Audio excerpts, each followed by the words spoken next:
Huwag na huwag mong susukuan ang mga pangarap mo. Pansin mo na rin ba? Habang nagkakaedad tayo, pabigat ng pabigat yung mga pagsubok na binibigay sa atin.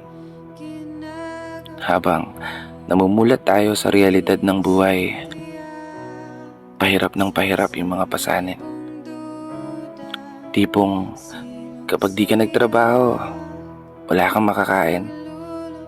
Kapag hindi mo sisipagan, hindi ka papalaran.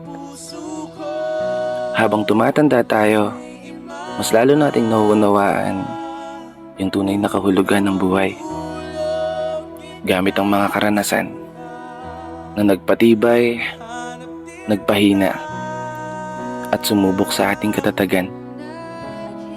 Mga karanasan na nagpapatunay na walang madali sa mundong to. Isang mundo na wala kang ibang aasahan kundi ang sarili mo. Alam ko, kaya ka rin ng karamihan na maraming gusto. Maraming pangarap, maraming mga plano. At marahil, iniisip at inaalala mo rin kung paano mo magagawang ipanalo yung mga laban na palaging humahamon sa iyong pagkatao. Kasi gaya mo, minsan ko na rin pinagdudahan ng sarili ko. Magagawa ko ba? O kaya ko ba? Paano ko ba haharapin yung mundo kung palagi na lang salungat sa gusto ang binibigay ng kapalaran? May mga araw na pakiramdam ko mas lalo lang akong pinapahirapan. May mga panahon na hindi ko maiwasang isipin, bakit punong-puno ako ng kamalasan? Dahilan para araw-araw kong maranasan yung hirap ng buhay na ayokong maranasan.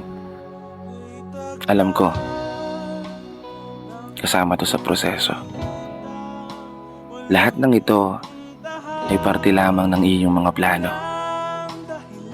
Kailangan ko lang maging positibo. Palaging itatak sa sarili na magagawa ko tong maipanalo. Hindi ko susukuan ng mga pangarap ko. Aasahan ko ang gabay mo. Kaya isang pagpupugay para sa lahat ng mga tao na patuloy sumasabay sa hamon ng buhay.